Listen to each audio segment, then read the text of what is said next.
वो क्या करते हैं, उसी को डॉक्यूमेंट को सिलेक्ट किया, न्यू इनरोलमेंट में डाला, अपडेट भेज दिया हमारे पास वो बस एक कैटेगरी आता है, फोटो और एक पीओआई। पीओआई में क्या है, सेल्फ डिक्लेरेशन। बहुत केसेस आ रहे हैं अभी, बहुत। अब मैं इसको क्या समझू, इंटेंशनल है, लैक ऑफ ट्रेनिंग है, या आप जानबूझ के कर रहे हो?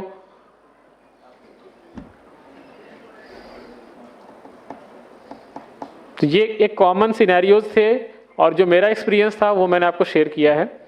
इसके अलावा अगर आपके पास कुछ क्वेश्चंस है तो हम उसको डिस्कस करेंगे वन बाय वन।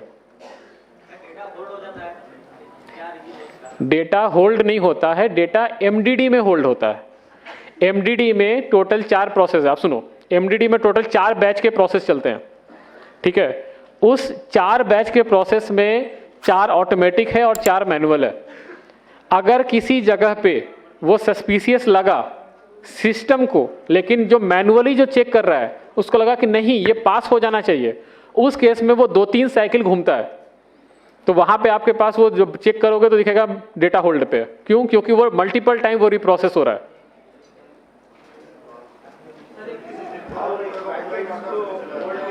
एक वन बाय वन, कोई माइक देंगे प्लीज?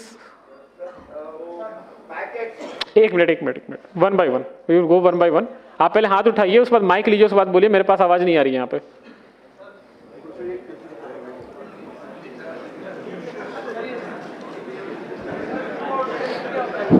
हेलो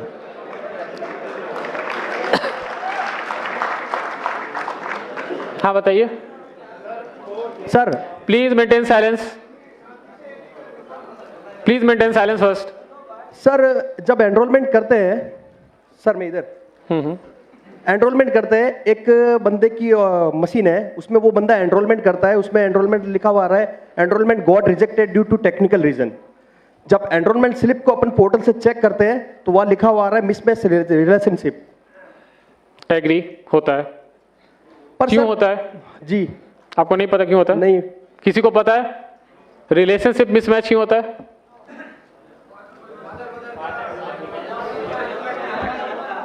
बता दिया आंसर। नहीं सर, उस बंदे का पर्टिकुलरली 16 स्लिप सेम कंडीशन में रिजेक्ट हुआ है और आज तक 16 एनरोलमेंट ही किए उसने, सारे रिजेक्ट हो रहे हैं। वो एचओए बेस्ड एनरोलमेंट है? नहीं, मोबाइल नंबर अपडेट हो रहा है सर। मोबाइल नंबर अपडेट है? Only mobile number update sir. एक मिनट, मेंटेन साइलेंस।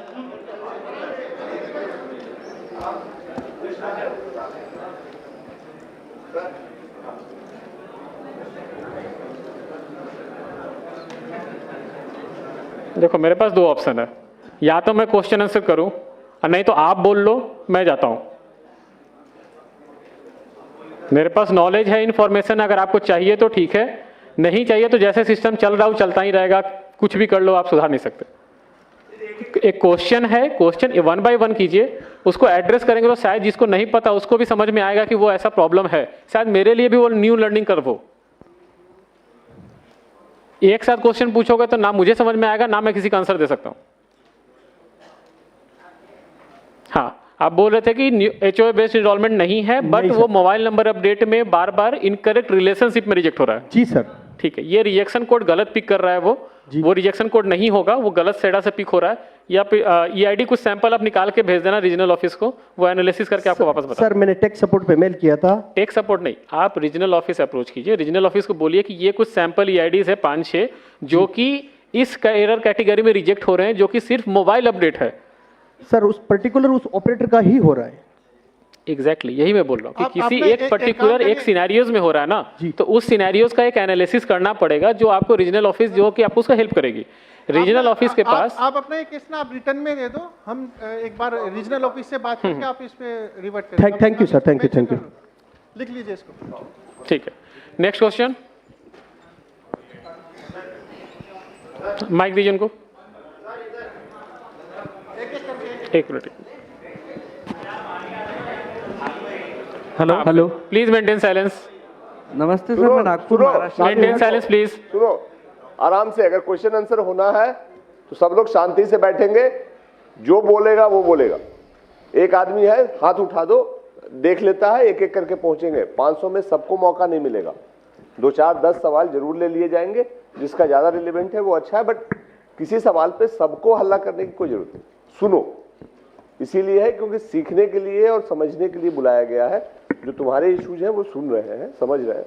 जो यहाँ सॉल्यूशन नहीं होगा वो सॉल्यूशन हम नोट करवा करके बैक इनसे बात कर लेंगे, बट एक एक कर करके बोलो, सब बोलोगे तो कुछ भी नहीं होगा।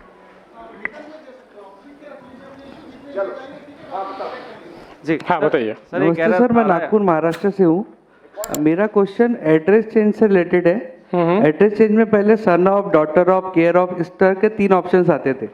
आजकल सिर्फ केयर ऑफ का ऑप्शन आता है। बिल्कुल, क्योंकि तो हमने वो ऑप्शन हटा दिया है ECMP से ही, क्योंकि अब जो डॉटर ऑफ, जो केयर ऑफ सेक्शन है, उसको हम उसी में एक ही में इंक्लूड कर रहे हैं जी। अगर आप लिखोगे डॉटर ऑफ समथिंग, तो वो आप आधार को ना एज ए PO और डॉक्यूमेंट आप इस्टेब्लिश कर देते हो। तो वो हमारे लिए कभी कभी ऐसे केसेस आते हैं जहाँ पे कि बोला जाता है कि ये आधार है, इसमें मेरे फादर का नाम है, लिखा है डॉटर ऑफ, सन ऑफ, तो आप इसको एक्सेप्ट कर लीजिए जी। ये जब प्रॉपर्टीज के जो ट्रांजेक्शंस होते हैं ना, वहाँ पे बहुत वाइटल रोल होता है, इसीलिए हमने उसको स्टैंडर्डाइज करके केयर ऑफ सेक्शन कर दिया है। दैट विल नॉट सिग्निफाई कि वो डॉटर ऑफ है, सन ऑफ है या क्या है, जस्ट केयर ऑफ, सबके लिए सिंपल एक रूल। जी सर, दिक्कत इसमें होता है ना, महाराष्ट्र में क्या होता है, first name, middle name, last name होता है, तो उसमें दिक्कत नहीं होती। कुछ लोग MP साइड से आते हैं, उसका नाम होता है अशोक कुमार और पिता का नाम होता है मुकेश कुमार, तो वो लोग साथ में नहीं लिखते, वो नाम में फर्स्ट नेम में ही लिखते हैं अशोक कुमार, और फिर नीचे में सन ऑफ का ऑप्शन होता था, तो वहाँ मुकेश कुमार, फिर एड्रेस स्टार्ट होता था। तो अभी साथ में लिखने के लिए उसके बाद डॉक्यूमेंट नहीं होता, उसके पास सिर्फ मुकेश कुमार का ही डॉक्यूमेंट रहेगा, पापा का नाम साथ में ऐड नहीं रहता उसके डॉक्यूमेंट में। नहीं, तो आप केयर ऑफ सेक्शन में ही उसको डाल दीजिए ना, मेरे पास तो रेस्पेक्टिव डॉक्यूमेंट आ गया ना उसका। जी जी। उनको क्यों चाहिए कि वो सन ऑफ ही लिखवाएं अपने आधार पे? तो क्योंकि वो नाम के साथ ऐड नहीं होता ना उनके पापा का नाम, वो साथ में सिर्फ फर्स्ट नेम और कुमार ऐड करवाते हैं बस। एग्जैक्टली वही मैं बोलना चाह रहा हूँ कि जो रेसिडेंट के इस पॉइंट ऑफ व्यू से सोच रहे हैं, आप आधार के पॉइंट ऑफ व्यू से सोचिए कि अगर मैंने ये लीनियंसी दी, तो कल को कोई भी जो नेम अपडेट होता है, वो नेम अपडेट भी कोई एक ID प्रूफ दिखा के वो कर लेगा। जो एक पैन कार्ड दिखाएगा, वो बोलेगा कि ऊपर मेरा नेम है, नीचे फादर नेम है, आप उसको पिक कर लो।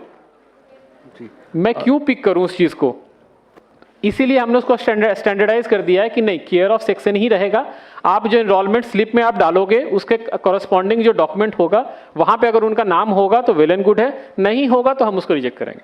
जी। और सर, एड्रेस से रिलेटेड एक और क्वेश्चन है, अगर इलेक्ट्रिसिटी बिल हम ऐड कर रहे हैं प्रूफ ऑफ रेसिडेंट में, सुनो, बाकी लोगों को भी समय दो। सर सेम एड्रेस से रिलेटेड पूछ रहा हूँ। ठीक है, दूसरे लोग भी पूछ लेंगे। सर सर एक एरर आ रही है, हम अपडेट किया कहाँ से बोल रहे हैं? जी सर। हाँ, सर आधार कार्ड अपडेट किया, 4 दिन बाद साइट पे स्टेटस चेक किया, आधार ही सक्सेसफुली अपडेटेड जनरेटेड, लेकिन डेटा उसका डाउनलोड कर रहे हैं तो पुराना ही डेटा उसका शो कर रहा है। बिल्कुल हो सकता है। आधार अपडेट होने के बाद जो मैंने FMS तक आपको फ्रॉड मैनेजमेंट सिस्टम तक समझाया था, उसके बाद एक प्रोसेस होता है UID पिकर। UID पिकर में क्या होता है कि अगर न्यू इनरोलमेंट है तो एक 12 नंबर का रैंडम जो डिजिट है वो पिक करके उसके साथ एसोसिएट होगा, या फिर अगर अपडेट है तो उस नंबर के साथ उसको लिंक करके आधार जनरेट किया जाता है, जो कि बाद में XML फाइल जनरेट होता है। आधार आपका अपडेट हो गया है, लेकिन जब तक XML फाइल जनरेट नहीं होगा तब तक आप उसको डाउनलोड नहीं कर सकते। XML फाइल बेसिकली जो आपका लुक एंड फील होता है ना, जो आप डाउनलोड करते हैं, उसको XML फाइल बोलते हैं। तो वो जब होगा तो फिर आप उसको डाउनलोड कर सकते हैं। 1 मिनट, कहाँ से? हाँ बताइए। वो कुछ बोलना चाह रहा था। हाँ बताओ। हाँ इधर।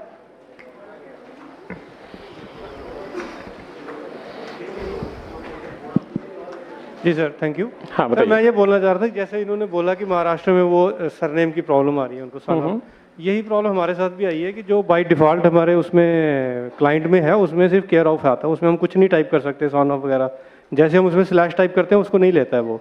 लेकिन यही अगर हम ऑनलाइन करता है कोई तो उसमें वो ले लेता है। लोग हमारे पास आते हैं कि हमने उनको रिफ्यूज़ किया, हमने उनको बेवकूफ़ बनाया, लेकिन उन्होंने खुद किया या किसी और से ऑनलाइन करवाया उन्होंने, तो वो उनका बन के भी आ गया। ठीक है, वैलिड पॉइंट, नोटेड। हम देखेंगे इस पे, वैलिड पॉइंट है। हमारे टीम से कोई इस पॉइंट को नोट कर लीजिएगा कि ECMP क्लाइंट में ऑप्शन नहीं आ रहा है, SSUP में ही ऑप्शन है। Next question, 1 by 1।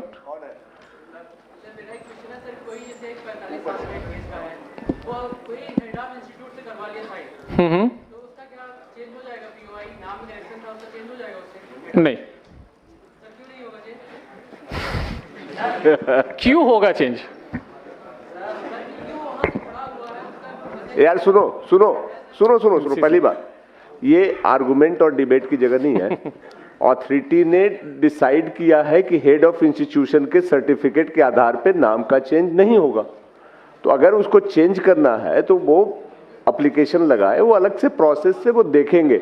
यहाँ पे हेड ऑफ स्पेल चेक जो भी है, हेड ऑफ इंस्टीट्यूशन को इस तरह के कोई पावर नहीं है कि वो ये सर्टिफिकेट दे सके। वो हेड ऑफ इंस्टीट्यूशन है, वो स्पेल चेक करने वाला इस अथॉरिटी नहीं है। तो जो रूल है वो समझो और उसके हिसाब से काम करो, ठीक है। मैं आपका इसका क्वेश्चन का आंसर सिंपल देता हूं। तो एक मिनट, थोड़े दिन रुक जाइए, नया लिस्ट आ जाएगा। हाँ हाँ, नहीं कर लीजिए। नहीं देखिए, आप ऐसे समझिए, हेड ऑफ द इंस्टीट्यूट है जो प्रिंसिपल, मैं इसे प्रिंसिपल मान के चलता हूं। प्रिंसिपल किसी भी स्टूडेंट का आइडेंटिटी चेंज करने के लिए कैसे ऑथराइज्ड है? कैसे? आप रेसिडेंट पर्सपेक्टिव से मत देखो, आप ऐसे समझो कि आप आधार से रिलेटेड हो। आप ऐसे समझो कि अगर कोई प्रिंसिपल ये लिख के देता है कि रमेश कल से सुरेश है, तो हम मान लें उसको? ठीक है, I am taking your consider, I am taking. Bipin है, VIPIN है, BIPIN मैंने कर दिया। एक minute, I am got your question. Minor correction ना, ठीक है। आपके गलती से किसी का नाम जो है विपिन था, BIPIN बन गया, लेकिन उसका ओरिजिनल नेम जो है VIPIN था, ठीक है। वो बोल रहा है कि एक स्कूल का हेड प्रिंसिपल से मैं लिखवा के लाता हूं और उसके बाद आप मेरा नाम चेंज कर दो। स्कूल का जो हेडमास्टर या प्रिंसिपल है वो पुराने बिपिन को जानता था? ना ही वो नए विपिन को जानता है। इट्स ओनली कि वो एक विपिन को जानता है जो उसको स्कूल में या कॉलेज में पढ़ता है। अगर आप इस तरह के केसेस को सबको बोले कि नहीं ये पास हो जाना चाहिए, तो स्कूल में ही आप समझो कि सारे नाम जब अपडेट करवा लेंगे। गीता जो है GEETA से GITA हो जाएगी। जो क्यों? क्योंकि है प्रिंसिपल ने लिख के दे दिया है। प्रिंसिपल कैसे किसी का आइडेंटिटी प्रूफ बन सकता है? Sir my query UCL related. एक मिनट।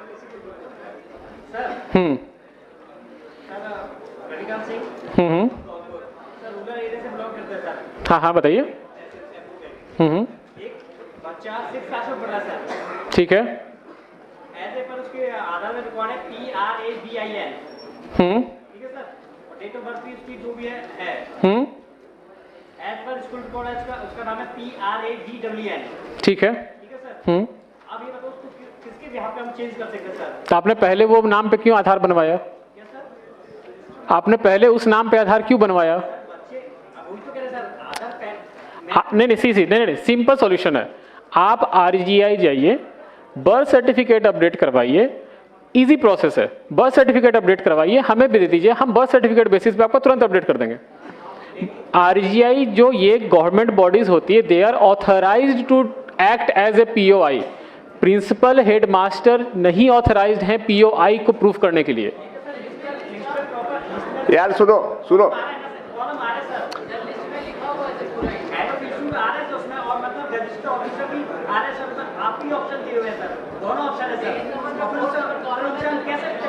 एक मिनट, क्या लिखा हुआ है लिस्ट ऑफ डॉक्यूमेंट में?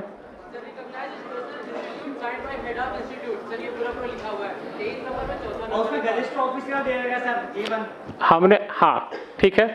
अब आप बोल रहे हो प्रिंसिपल का, मुझे पता कैसे चलेगा कोई प्रिंसिपल ग्रुप A ऑफिसर है? ग्रुप A ऑफिसर है, मुझे कैसे पता चलेगा? क्या होता है सर? लेक्चरर तो गेजिस्ट ऑफिसर नहीं होता। नहीं होता। आपके गांव में होता होगा। आप ऐसे समझो, आपको मैं बता रहा हूं, IIT जानते हो ना आप लोग? IIT का जो प्रोफेसर होता है ना, वो ग्रुप A ऑफिसर नहीं होता। आप देखो, आप रेसिडेंट पर्सपेक्टिव से जो क्वेश्चन पूछ रहे हो ना, आप मेरे पर्सपेक्टिव से देखो कि अगर मेरे पास ना ऐसे करोड़ों सिनेरियोज होते हैं, अगर मैं ऐसे सिनेरियोज पिक करके मैं पैकेट पास करूं ना, तो ऐसे n नंबर ऑफ केसेस और बनेंगे। नहीं सर, उनको डिक्लाइन करने का एक प्रॉपर रीजन तो दीजिए कि हम उनको ये बोल सके इस वजह से हम नहीं बना रहे इनको। आप रेगुलर POI डॉक्यूमेंट लेके, हम बनाना चाहते हैं। नहीं सी, हमें बनाना नहीं है सर। आप आप देखिए न्यू इनरोलमेंट जो है, आप सुनो, मेरा नाम XYZ था, ठीक है, XYZ मेरा नाम आधार में बन गया, ठीक है, XYZ आधार में नाम बन गया, अब मुझे उसको XYA करवाना है, ठीक है। आप कोई भी रेगुलर POI डॉक्यूमेंट ले आइए, हम उसे अपडेट कर देंगे, लेकिन ऐसे डॉक्यूमेंट लेके मत आइए जो कि किसी का डिक्लेयर्ड होगा। अब एक सवाल इधर से ले रहे हैं। एक minute sir my query UCL maintain silence first. हाँ सर बताइए। Sir maximum time of update 3-3 महीने 4-4 महीने तक होल्ड में रहता है और उसके बाद में अंडर प्रोसेस ही लिखा हुआ आता है, भले ही हमने केवल मोबाइल नंबर अपडेट किया हो। एग्री होता है। तो कोई सॉल्यूशन इसके लिए देखिए, ये जो है ये कोई इंटेंशनल प्रॉब्लम नहीं है। ये क्या होता है ना कि जब आप कोई भी आधार को अपडेट करते हैं, आप वहां पे बताते हैं कि मोबाइल नंबर अपडेट है, लेकिन जो प्रोसेस है पूरा अपडेट होने का, वो प्रोसेस तो वो ट्रैवल करेगा, उसके बीच में कहीं पे भी उस पैकेट का स्ट्रक्चर खराब हो गया ड्यू टू टेक्निकल रीजंस, मैं मतलब टेक सेंटर में कुछ हुआ, हमने ECMP क्लाइंट वर्जन अपडेट कर दिया, या फिर कुछ अपडेट आ गए, इसकी वजह से क्या होता है कि उसका रैंडम में बीच रास्ते में उसका पैकेट का स्ट्रक्चर खराब हो जाता है। वो उसको बार बार रिकॉल करता रहेगा कि पुराने वाले आइडेंटिटी पे, कभी कभी पास कर जाता है, कभी कभी वो अंडर प्रोसेस अटक जाता है, कभी कभी ये भी होता है कि आप ECMP से डालिए, वो अंडर प्रोसेस है, SSUP से डालिए, वो पास पहले निकल जाता है। कई बार कस्टमर के पास में रिजेक्ट का मैसेज आता है और जब डाउनलोड करते हैं तो सही से डाउनलोड हो जाता है। हाँ बिल्कुल, वो देखिए हमने क्या बोला कि हमारा जो सेडा सिस्टम है, सेडा सिस्टम पे हमने अपडेट कर दिया, जो पोर्टल है या रेसिडेंट को जो मैसेज जा रहा वहां अपडेट नहीं हुआ, लेकिन जो उसका XML फाइल है वो जनरेट हो गया, उस केस में उसका आधार अपडेट हो चुका है, वो डाउनलोड कर सकते हैं, लेकिन जो पोर्टल जो आप बात कर रहे हो अंडर प्रोसेस है, वो वहां पे अपडेट नहीं हुआ है। सर एक चीज, ये वाइस वर्सा भी हो सकता है। ECMP में पैकेट को चेक किया जा सकता है, जबकि UCL में हम चाहते हैं कि लास्ट में सबमिट करने से पहले एक बार हम पूरा व्यू करके देख लें कि हमने डाटा सही से अपडेट सही से डाटा डाला नहीं। सबमिट से पहले एक व्यू का ऑप्शन हो, रिव्यू का, तो उसमें सारी चीजें एक साथ दिख जाए, उसके बाद सबमिट हो। Valid point. टीम प्लीज इस पॉइंट को भी लिख लीजिए कि UCL में अगर UCL में जैसे ECMP में दिखता है, वैसे UCL में भी ऑप्शन होना चाहिए समराइज सबमिट करने से पहले, कि एक बार ऑपरेटर जो है चेक कर सकें कि इस इंफॉर्मेशन को डाला वो सही है या नहीं। वैलिड पॉइंट है, टीम इस पर नोट कर लीजिए। Thank you. एक सर लैंग्वेज चेंज का ऑप्शन नहीं होता यदि किसी UCL में यदि हमें किसी महाराष्ट्र वाले का डाटा अपडेट करना है, एड्रेस अपडेट करना है, उसके बाद में वैलिड डॉक्यूमेंट भी है, लेकिन हम उसे हिंदी लैंग्वेज में कन्वर्ट नहीं कर सकते, और महाराष्ट्रियन हमको आती नहीं है, कन्नड़ हमको आती नहीं है, केवल हम इंग्लिश में उसका डाटा अपडेट कर सकते हैं, लेकिन हिंदी में उसमें लोकल लैंग्वेज में क्या आ रहा है हम नहीं जानते। लोकल लैंग्वेज चेंज करने का ऑप्शन भी होना चाहिए ताकि हम हिंदी में उसका एड्रेस अपडेट कर सकें जो उसके वैलिड डॉक्यूमेंट में है। ठीक है, आपका क्वेश्चन का आंसर देंगे तिवारी जी, एक बार जाकर उनको आंसर दीजिए। नेक्स्ट क्वेश्चन पूछिए, आप जाकर उनको इन पर्सन आंसर दीजिए। UCL क्लाइंट जो होता है ऑनलाइन चलता है, और जो ECMP क्लाइंट होता है वो ऑफलाइन होता है। हम डेटा जो अपलोड करते हैं वो ऑनलाइन करते हैं, बट जो इनरोलमेंट न्यू या अपडेट करते हैं ऑफलाइन करते हैं ECMP क्लाइंट से। तो जो हमारा पहले आधार बन चुका है जिस लैंग्वेज में, उस लैंग्वेज को रेसिडेंट जब अपना थंब लगाता है तो डेटा फैच करके सिस्टम पर दिखाता है, और उसी डेटा पे हम जो है अपना अपडेट करते हैं। तो हमारा ओल्ड डेटा ऑलरेडी जब सिस्टम में रखा हुआ है और हमारा ऑथेंटिकेशन करके वो भेज रहा है, तो उसमें हम चेंज नहीं कर सकते हैं। आपको चेंज करने के लिए क्लाइंट के थ्रू अपलोड करेंगे तब जाके चेंज होगा, क्योंकि आपका उसमें बायोमेट्रिक लिया जाएगा। UCL ऑनलाइन क्लाइंट चलता है। एक मिनट। UCL से रिलेटेड अगर क्वेश्चन है तिवारी जी, एक बार जाकर उनको इन पर्सन बताइए। दूसरा क्वेश्चन पूछिए कोई। एक minute, one at a time. Family है, उसके 5 मेंबर थे, तभी डॉक्यूमेंट अपडेट का ऑप्शन आया हुआ है, ठीक है। 1 मिनट साइलेंस प्लीज। मैंने उस फैमिली के 4 डॉक्यूमेंट अपडेट्स कर दिए। जो उनकी मदर है, उनका जैसे ही मैं डॉक्यूमेंट अपडेट के लिए फिंगर लगाता हूँ आधार नंबर डाल के, तो सिस्टम हैंग हो जाता है। वो कम से कम 5 बार ट्राई कर चुका हूँ मैं 1 महीने के अंदर, 5 बार सेम प्रोसेस हुआ है। उस पर्टिकुलर उस रेसिडेंट के साथ ही हो रहा है? हाँ, उसी के साथ हो रहा है। बायोमेट्रिक लेने का टाइम होता है? हाँ, जैसे बायोमेट्रिक लिया, फाइल आधार किया। हाँ, वो इसीलिए हो रहा होगा कि लास्ट टाइम जो उनका आधार बना होगा या अपडेट हुआ होगा, बायोमेट्रिक का स्कोर सही नहीं होगा और वो दोबारा जब आप अपडेट कर रहे हो तो बायोमेट्रिक मैच नहीं कर रहा है, इसलिए सिस्टम आपको अलाउ नहीं करता है। उस रेसिडेंट का आप अलग से स्पेशल रिक्वेस्ट रेज कीजिए आरओ को, आरओ वहाँ पे बुला के उनको अपडेट करेंगे, आपसे नहीं होगा फिर। हाँ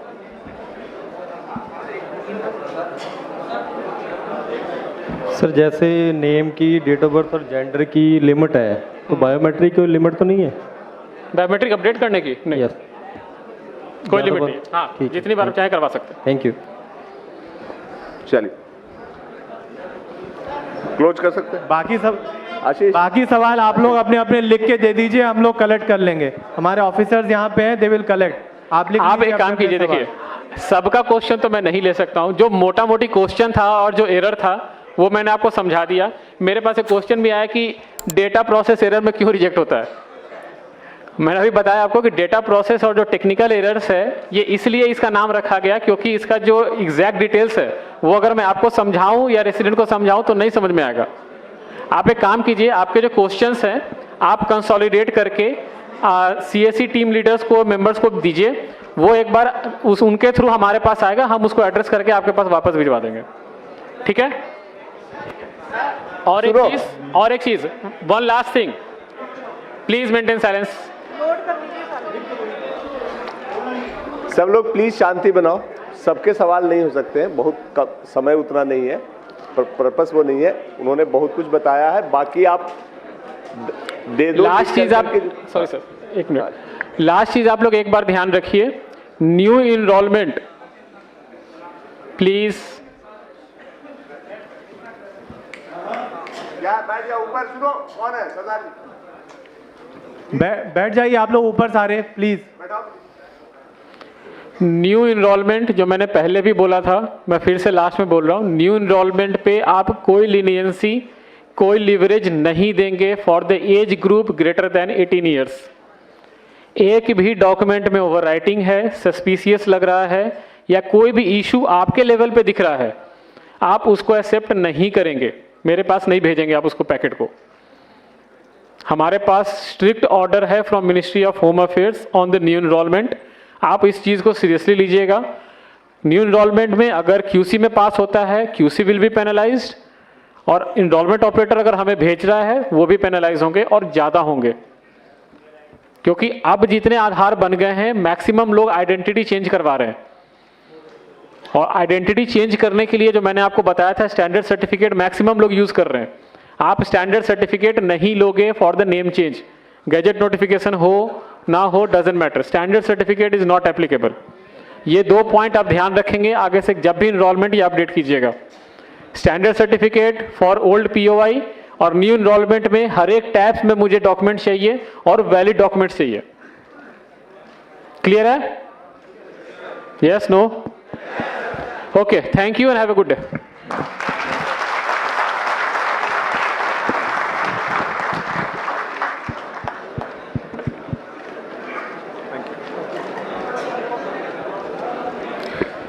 थैंक यू सर।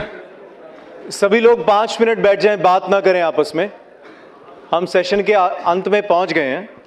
एक इंपॉर्टेंट अनाउंसमेंट है सबके लिए, प्लीज इसे नोट कर लीजिएगा। ये 3 बस नंबर्स हैं, आप नोट कीजिए।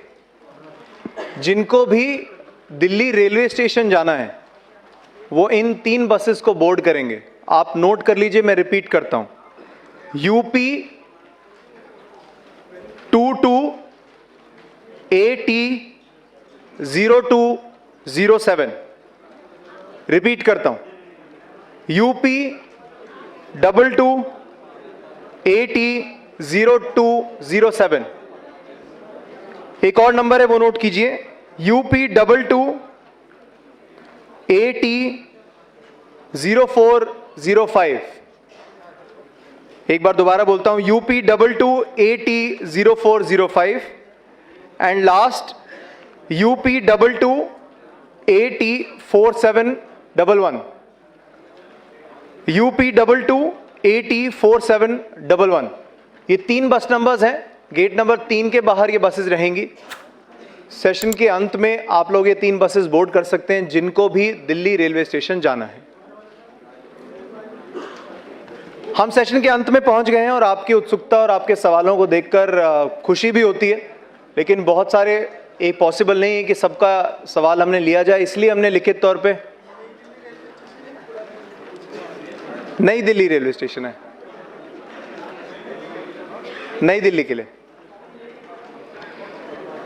खुशी होती है आपके सवालों को देखकर और आज अच्छा लग रहा है कि आप सभी लोग आए।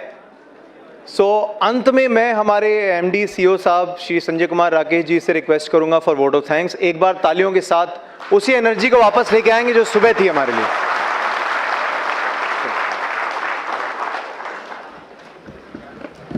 थैंक यू दीक्षांत। आज सब आप लोग दिन भर रहे हो, दिन भर का सेशन, सबको बहुत बहुत धन्यवाद। और मेरे ख्याल से बहुत अच्छा सेशन रहा, आपकी एनर्जी देख के बड़ी खुशी हुई। एक बार आप लोग अपने लिए ताली कर लो।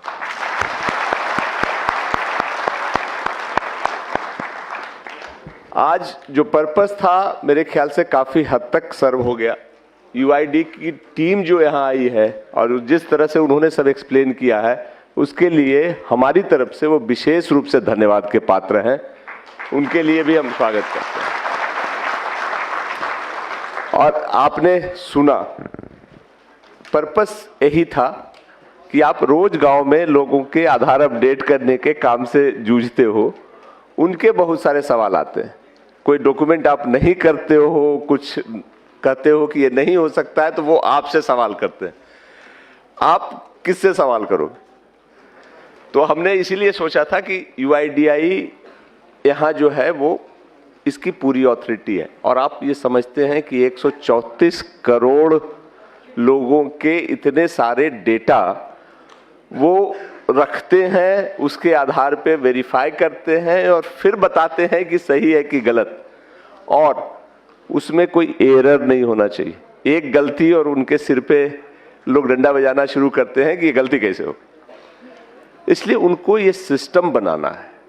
उनको जहां भी डर लगता है, जहां भी शक होता है कि हाँ ये गड़बड़ हो सकता है, वहां वो सेफ खेलते हैं, ना कर देते हैं।